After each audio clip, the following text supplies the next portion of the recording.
No, I'm just kidding. He's no, Sam's out front. I was talking about you, Jeff. Oh yeah. He's on. And on the piano, our piano maestro, that's Jeff Hamilton, folks. Yes, sir. Many of you know Jeff if you've come to Eric's concert series. And you probably know me. I'm Clint Baker. And Sam, have you ever done any Barney Beckett concerts? No, but I've attended concerts here. Yeah, so Sam is our newbie. Yeah. Tonight, and there's no audience here except for that camera. Well, there's audience, all of you folks, but there's just it's just us and Eric here at the bookshop. It's kind of cool. We're gonna play for you tonight music. I believe Eric's got a sandwich between two classical acts, so we have 2 classical nights, and then we have the classic jazz night. But as my friend in Florida said on the interwebs today when I was pushing the show, he says, there may be Gut Bucket. And I said, yes, perhaps. So we are going to be, we definitely will be playing our usual mix of pop songs and the blues and so on and so forth. Sam's going to sing a little bit. I'm going to sing a little bit, which is better. More vocals by Sam, less by me is always good. I got my clarinet and trumpet here. Anyway, thanks for joining us out there in interweb land. We're going to start with a song that many of us are a little bit rusty. We're not working very much these days. Many of us are retired. So we're going to ease into this thing. This song from 1916, written by a band leader who was based here in San Francisco, California, by the name of Art Hickman, and the tune is called Rose Room. All right, key of F, gentlemen. Here we go. 1, 2,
songs. Yeah. Well, folks, thank you very much. That was Rose Room from 1916. We're going to feature a blues now, written by one of the great men of Duke Ellington's band. His name was Barney Begard. He wrote this tune along with Duke Ellington and Irving Mills, which is actually inaccurate. Irving Mills and Duke Ellington had very little to do with this tune. However, the way the structure was in the Duke Ellington organization was that the guy who was third usually wrote the tune, and Ellington and Irving Mills automatically got credit for writing it. So this is a tune called the Saratoga Swing from 1929. Ready, fellas? Ready. Yes, sir. See, it's the one that starts on the fifth. Yeah, 1, 2, 3, okay.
right, folks. Thank you.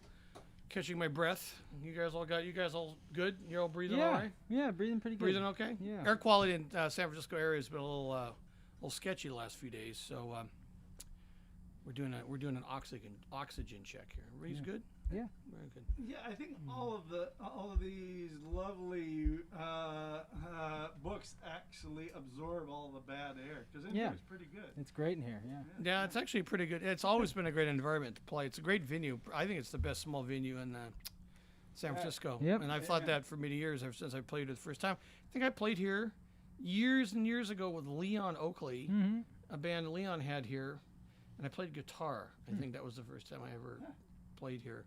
It was a long time ago. Okay, let's see. That was Saratoga Swing, Duke Ellington. It's music as interpreted by us, and the tune was written by Barney Begard, the clarinetist with the Ellington Band for many years. We're going to go back to a song from 1918. I think it was in the thing called The Passing Show of 1918, and the tune is called There Are Smiles. And many of you may agree that we probably need more of those these days, although that's a corny sentiment. I think maybe it lands appropriately at this point. Yep. Yeah, I like this tune. It's a tune that was, there's a great record of it by some of a lot of the tunes we do have a Bay Area connection. It's very important for the three of us to champion the music of our hometown. All of us are Californians, and two of us were born here in the Bay Area. And Sam was born out in the Valley, which is close enough. Yep. George Lewis was the clarinetist for many years, who basically was very popular in the early 1950s. And he came out to San Francisco in 1957 and recorded a record with some Bay Area musicians, most prominently P.T. Stanton and Dick Oxtott. And he also, on that session, the great Barbara Dane sang a number of tunes. We're going to do one of the instrumental numbers from that session. Like I said, the tune is called There Are Smiles. All right. I got to move this back for the trumpet. Use your imagination.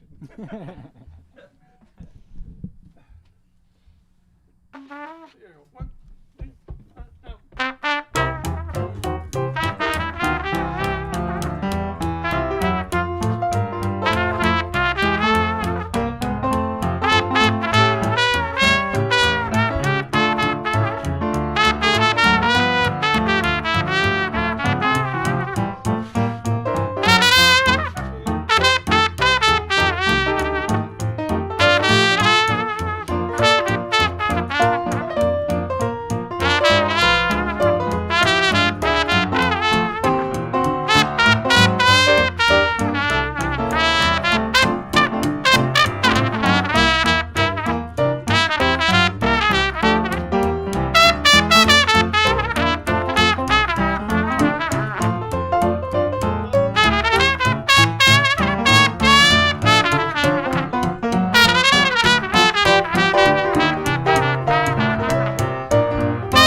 behind the mask. As we say in the business, delightfully public domain. Yeah. I gotta look at my phone. Bob Williams, our friend in Sacramento, so stops looking at my phone. So I'm gonna look at my phone. I have my Bob Williams. I have my set list on my phone. Paperless. This band is paperless. We're conscientious and paperless. There's not a piece of paper on this band. That's right. Only digitals. Let's see. Oh, that's good. We can't Hey, read. let's have Yeah. Sam. I think it's time to do Delta Bound. What do All you right, say? sure. Yeah. All right. This is a beautiful song that was written by Alex Hill and recorded to great effect by Duke Ellington again with Ivy Anderson on the vocal. It's also a very fine record of it from about the same time by Jimmy Noon and his Apex Club Orchestra. But our version is based on our own version, I guess. What am I saying? I'm just talking. I'm ready to go. You're ready Whenever- to go? yeah. No, that wasn't that. I was just going down some weird pathway there. Something from my youth that just popped up. Anyway, this is a beautiful song. Alex Hill's song, one of the profound number called Delta Bound. How do you want to do it? Let's do 8. Okay, Is that cool? sure, And then you've got it? sure. Here we go. 1, 2, 3, up.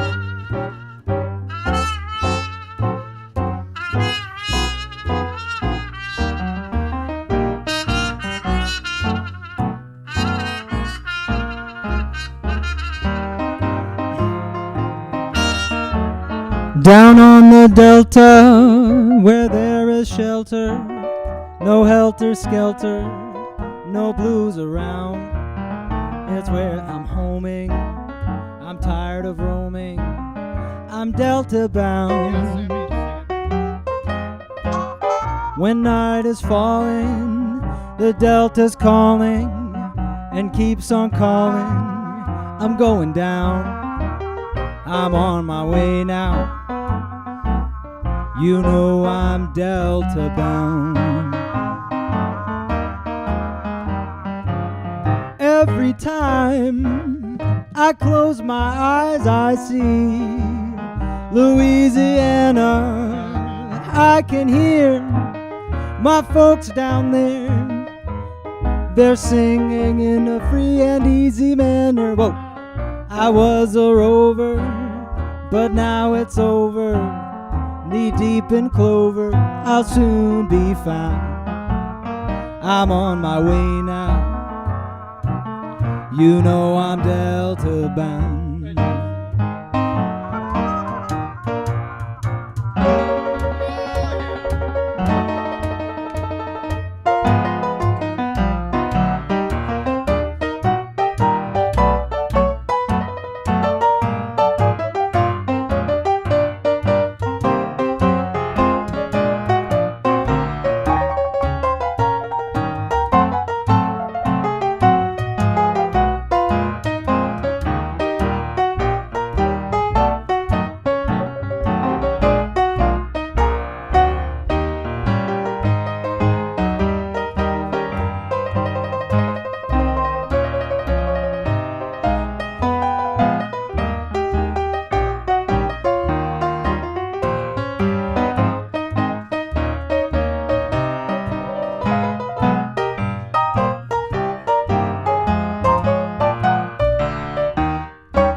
Every time I close my eyes, I see Louisiana.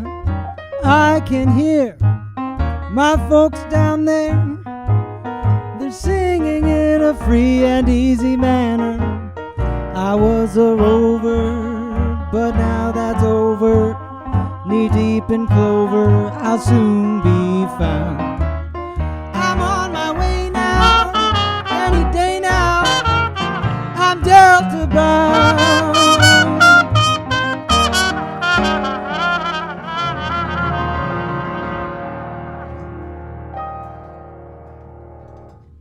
Alex Hill, 1934. Right? That's right, 1934. That's correct. What was that sound you made? I made that last note an E flat. Did you really? Did you really tune it up? Oh, look at you. He's showing off. I should have done my... I have a little trick I can do to get that last note, too. All right, let me get back to my set list. I have a tuning hammer. I can pull that out. Is this where the beatings begin? All right, let's see here. Let's see how we doing. Okay, time-wise, we're good.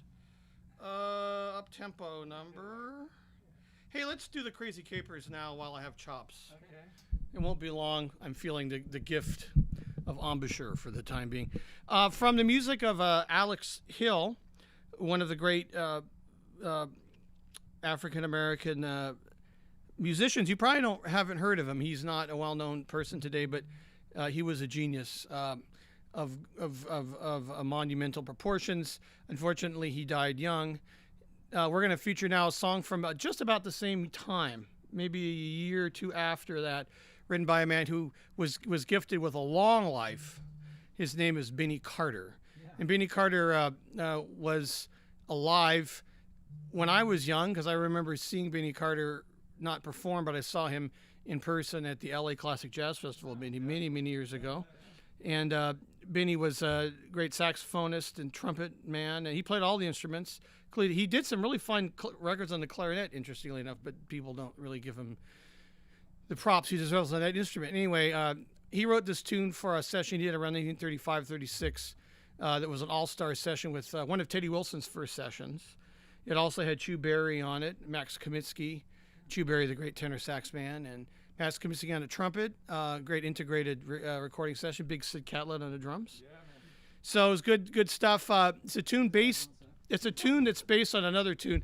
Oftentimes, as jazz musicians, we'll compose a tune, but it's usually built on the chassis of another tune, kind of like building a custom car. Like a fake Cobra or something. Yeah, like exactly. You take a VW chassis and you build another body on it. Well, that's kind of the same thing. This one was based on a tune written by Jimmy McHugh and Dorothy Fields called Dig-a-Dig-a-Doo, and Benny Carter got a hold of it and changed it up, and it's called Crazy Capers. It's in the minor key, so we'll have a little bit of fun in a minor key. Just watched that Jazz at the Philharmonic in 1960 with Benny Carter, Don Baez, and Ornette Coleman. Coleman Hawkins. Yeah. Getting names mixed up. What a concept, huh? Yeah, great. Yeah, Benny Carter, one of the greatest alto saxophone sounds ever. Yeah. Very fantastic sound. And now watch us do it. Here you go. Yeah, 1, 2,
crazy. Does anybody have smelling salts?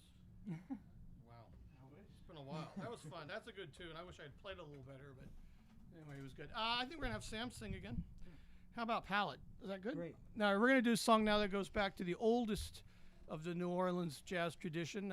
We don't know who, it's so old we don't know who wrote it. We know who published it because he published lots of tunes, W.C. Handy. He actually published this tune and changed the title and turned it into the Atlanta Blues, but this is the older version we're going to play for you right now. A la Buddy Bolden and all the fellas in that era. I do quote the W.C. Handy verse. You Or not do? the verse, but the lyric. That's what you do. He does So it's like a hybridized thing, which is the essence of American music, I Yeah, think. I guess so, yeah. But we could get all philosophical and the like, but we're going to just keep the tunes coming. Here is a tune called Make Me a Pallet on the Floor. So we're a B flat, right? Yep. How do you want to get into it? Let's play one. Okay. Is that cool? Yep.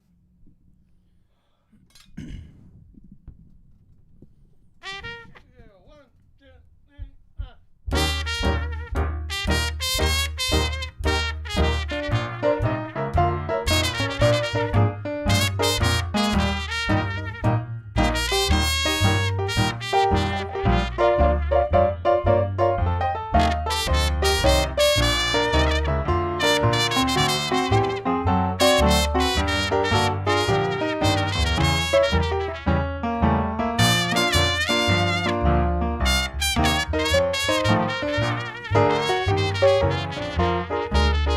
Well, I know that I'd be satisfied if I could find a train and ride. Now, if I reach Atlanta without a place to go, you just make me a pallet on the floor. Ooh, make me a pallet on the floor. Ooh, make me a pallet on the floor. You know the night is quiet and still, babe. It could be a thrill. That pallet down on the floor.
a pallet on the floor. Oh, make me a pallet on the floor. I said, oh, baby, oh, you make me love it so. That pallet down on the floor.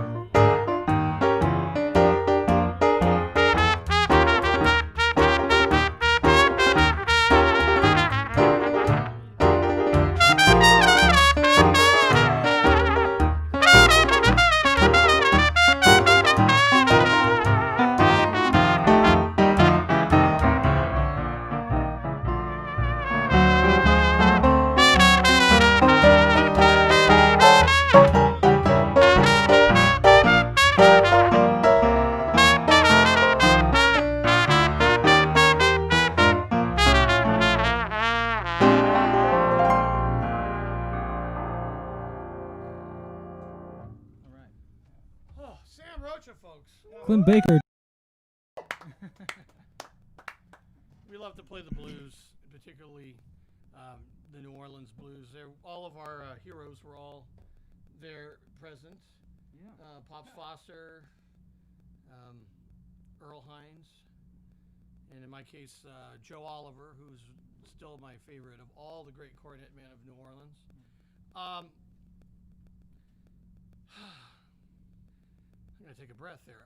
Let's jet back to the song written in the 20s and recorded in the 30s. In fact, it was recorded on the same session that Crazy Capers was recorded on. The song was written by Ted Fiorito around 1927 or 28. Ted Fiorito was a band leader, well-known band leader. He put together this tune, and it became a big hit for him. And it was recorded by Benny Carter in 1935, around that time, on that same recording session that Crazy Capers came from. But recently I was watching television. Many of us these days are watching more TV maybe than we've ever watched in our lives in this strange and odd time. And that great movie, Pete Kelly's Blues, came up. I'm not sure it's a great movie, but it's basically Jack Webb from Dragnet playing the same character he plays in Dragnet, except he's a jazz cornet player who's misunderstood, as all jazz musicians in movies are. That was right? written correctly. All jazz musicians in movies are misunderstood, and he basically solves crimes and plays the cornet, and does and doesn't get the girl. But aside from that, the music was great. Many great jazz musicians from Los Angeles were involved in the soundtrack. Ray Sherman was on that soundtrack. Sherman, George Van Epps, Oh, Phil Stevens, the great bass man, Matty Matlock, and Dick Cathcart. Oh, yeah. Yeah, remember Dick? He was a great cornet man, trumpet player. And I think, who's the trombone player? I think Mo Schneider. Anyway, the music is really good in the movie. The movie's not kind of a stinky movie. All I've got to say is just you have to believe in Lee Marvin as a clarinet player. There you go. Now that's a hard one. That's tough, isn't it? It's a tough one. Tough guy, Lee Marvin as a clarinet man. So anyway, this song makes many appearances in that film. It's kind of a through line. The tune is called "I Never Knew," the key of F. For those of you keeping score, can you intro us, Jeff? Yeah. All right. You know, kind of a.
thanks so much, folks. That was I Never Knew. And all sorts of funny things come out when we play these kinds of tunes. That's for sure.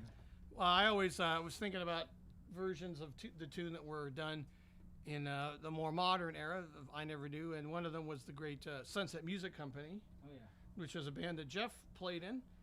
He was the drummer. It was one of the hottest bands in the 1970s, touring the world, and we always like to pay tribute to those guys, and particularly Mike Fay, Jim Goodwin, Lou Olwine, and Dan Barrett, who still is with us in L.A. And also that last riff, that was Ray Shelbred's riff. Many of you may know Ray if you're regulars at the Beckett from his performances. He had a band in the 70s also, which was a pretty hot band called Berkeley Rhythm. Berkeley Rhythm, yeah. And that was the riff those guys played, so it all just kind of flows out. How about that bass playing, though? Sam Rocha, folks. Man, alive. Ouch. Yeah, I think at this point we're gonna What 6 months off could do. Yeah, exactly. Oh my goodness, we're gonna have Jeff play a solo right now, and Jeff had come and had an idea of a tune he wanted to play, and unfortunately I suggested another tune that I really think he does a fine job on, and it's an unusual tune. It's from the 1930s, and it's called "The Moon Was Yellow." Take it away, Jeff. Although a couple days ago it was red. True, it was red the other day.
Yellow, folks. Well, that was beautiful, man. very smoky day.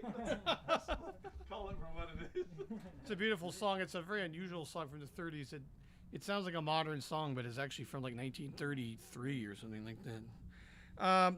How's about we have Sam sing "Sweet Lorraine"? What do you say? Is that good? Sure. So here's a song that was from the 1920s. Believe it or not, it goes way back. The first record that I ever heard of this was by Jimmy Noon's band. Actually, I probably heard Nat Cole's record first, but after that, there's Jimmy Noon's band. We're gonna do "Sweet Lorraine" featuring Sam Rocha on the vocal. Let's do the last 8 into the vocal. Is that Sure. cool? And F. Okay. Let's see, which one of these? This one.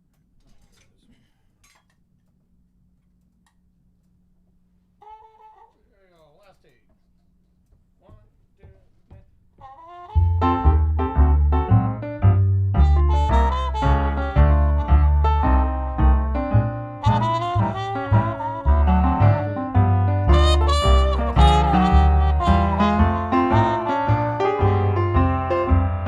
Well, I just found joy.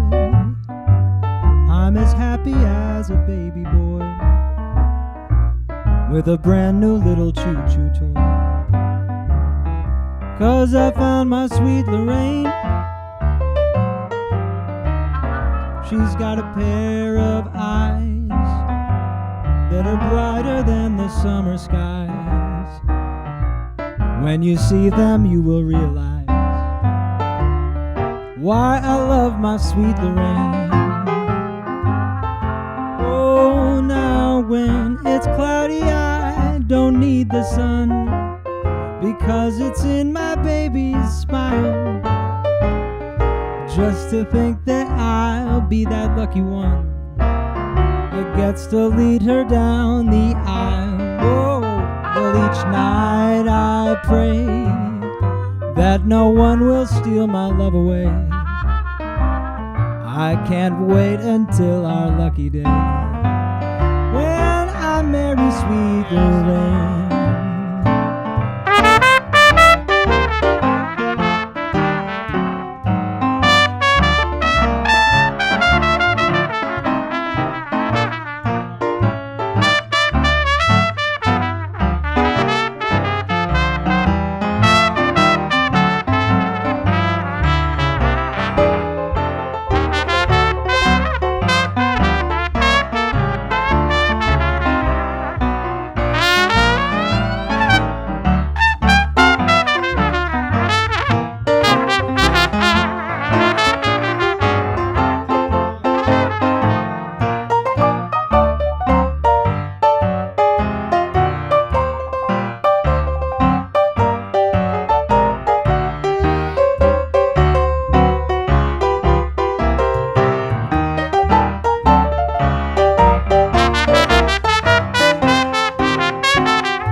Just to think I might be the lucky one that gets to lead her down the aisle. Oh, well, each night I pray that no one will steal my love away.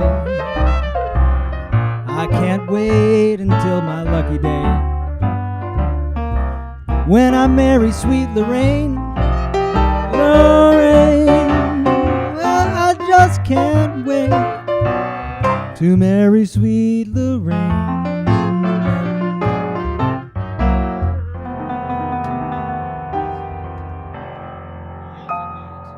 Sweet Lorraine. How's about let's see, folks. Everybody good out there? On the interwebs? I'm looking at my set list again. Don't show them. Well, I mean, I want to make sure that everybody understands what's happening here. Let's see. Let's do. What do I feel like? I don't feel like anything. Oh. I'm dead inside. Actually, I'm not. You heard it here first, folks. It's great to be out there. Great to be with you in this way. We're great to be out there. You're out there all right. Is that the name of our first record? Great to be out there. Yeah. Let's do After You've Gone. Great. Okay. This is a song goes way back. If I said it a million times tonight, it goes way back. No. This one goes back to 1917, 1918. It was originally recorded to great effect by Marion Harris, and she sang it kind of as a ballad, a slow number, in the way that ballads were in 1918, which is not really like we think of them as they are nowadays, but she sang it in kind of with feeling. And it was considered, and it was recorded kind of in that way a lot in the 1920s. 1930, Louis Armstrong comes along and he changes it all up and speeds the whole thing up, double times it, and then became a swing classic. So at that point, Benny Goodman and Lionel Hampton and Teddy Wilson had a field day with this one. We're going to, as usual, pay tribute to Louis Armstrong, our patron saint, and play After You've Gone in the way he did it around 1930. No verse. We'll just play Okay. Yeah, two flat. There you go. 1, 2.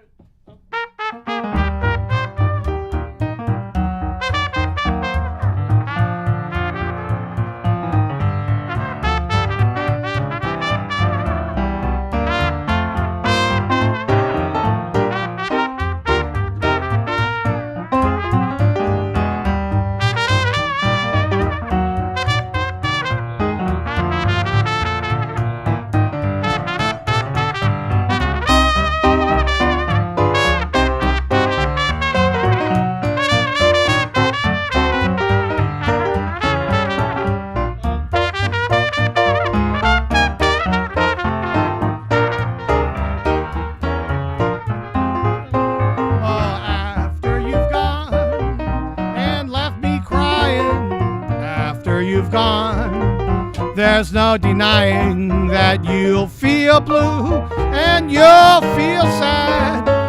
You'll miss the best friends you ever had. There'll come a time, don't you forget it, baby. There'll come a time when you'll regret it. Oh, babe, look what you're doing. My love for you will drive me to ruin. Oh, after you've gone, oh, after you've gone away. Is there Jeff Hamilton? Oh.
He's like, yeah, I think I remember you when we used to do this. Yeah, I know exactly. mine too. I'm like, It's because of out of body experience, right? Yeah. Let's see. What do you think? What do you think, Eric? Should we do a couple more? Yeah. So 2 more. All right. How about, since we practiced it, how about we do My Silent Love? Is that cool? sure. All right. Mice Island Love. Mice Island Love. This, we're gonna do a song now written by Dana Suisse, one of the great composers of the 20th century. She was a child prodigy. She actually won the 1930, something around 1930, concerto competition for Paul Whiteman's band in the style and vein of George Gershwin. She was a composer of great prominence, and particularly well known for her piano miniatures, although she was perfectly capable of writing for a symphony orchestra. Because, like I said, because she wrote this concerto that was performed with Paul Whiteman's band in 1930. But she went into the business of writing songs, and she wrote many great songs. This song comes out of one of her piano miniatures called Jazz Nocturne. And she wrote this thing based on a booze, I think. Mixed drinks were the themes of the And anyway, this one was one of the main themes from her piano miniature, Jazz Nocturne. She basically was able to change the key to the more user-friendly E flat from A flat, and had her writing partner, lyricist Edward Heyman, write lyrics for it. And the tune became then My Silent Love. And it was first recorded of all groups by the Washboard Rhythm Kings, a great band it was a very popular band in the oh my goodness, see, I'll take that. Thank you. Eric is giving us a little, here's to you. Oh, is that right? That's not up to code. Anyway, this tune, man, it's getting to be kind of like a party around here. Anyway, this tune was originally performed by the original Washboard Rhythm Kings, and then went on to be performed by all sorts of bands because it's a great number. So anyway, here's Dana Suisse's great masterpiece. We'll do our best. I don't think we're quite up to the challenge, but perhaps we can make it happen. But we're gonna take a quick pause for refreshment. We're not going anywhere. We're gonna. I think so. That was Erica broke out the Pellegrino. So, but I need it because it never stops for me. Anyway, here's my Silent Love in the key of E flat. There we go. 1, 2.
impression of Hollywood. All right, folks. I think we're going to wrap this up. We're going to do one more number for you. Thanks for joining us tonight on this noble experiment, as they always are. Thanks, Eric. Thank you, Eric. And like I say, actually, it's far from being an experiment. Eric has been doing these live streams a lot. How many are you doing a week, Eric? 2 now. 2 live streams. Thursday, Friday. Even though tomorrow night you've got a live stream, too, right? That's true. Sunday. So we're a part of a sandwich tonight. We're the meat and a classical programming sandwich. Oh, Sunday for the next one. He had members of the San Francisco Opera Orchestra last night, including the great Zachariah Spellman on tuba. Yeah, great tuba player. Many of us know Zachariah. He's a fantastic musician. And he was on last night, and then we're here. And then who's on Sunday night?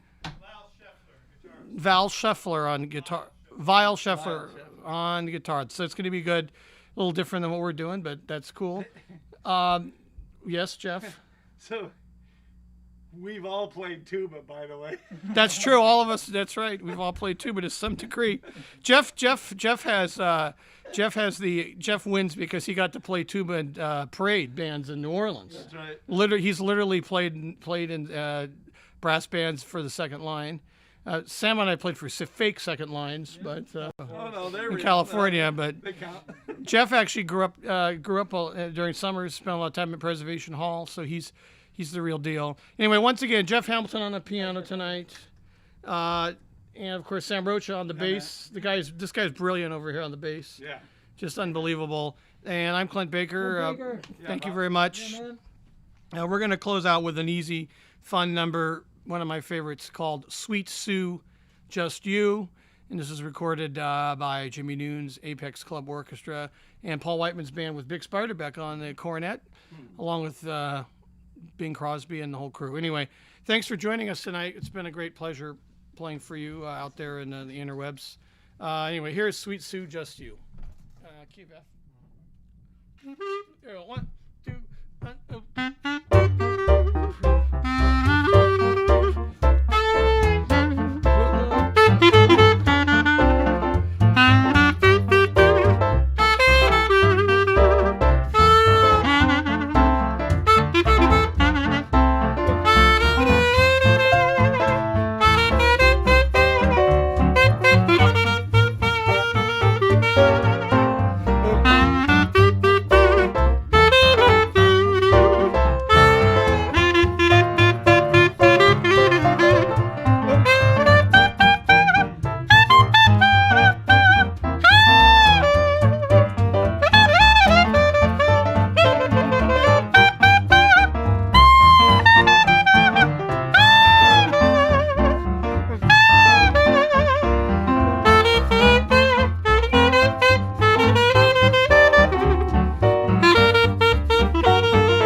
Every star above knows the one I love, sweet Sue. It's you. And the moon on high knows the reason why, sweet Sue. Just you. No one else, it seems, ever shares my dreams. And without you, dear, I don't know what I'd do. In this heart of mine, you stay all the time, sweet Sue. Just you.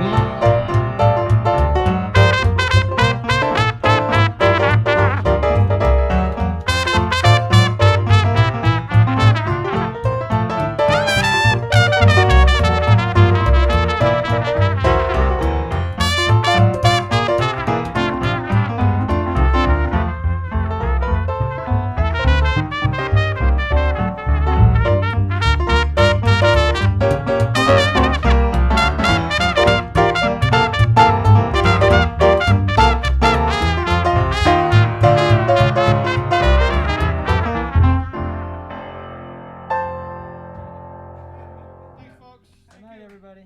Thank you. Good night. All right, thank you for coming out. That's Clint Baker on trumpet, clarinet. I recognize that thing and all those mutes. Jeff Hamilton on piano. Yeah, I'm a mute. Yes, and Sam Rocha on bass, Folks, some vocals. Thank you. Beautiful. Thank you all for being here tonight. Thank you. All right. Thanks, Eric. Thank you. Thank you, man.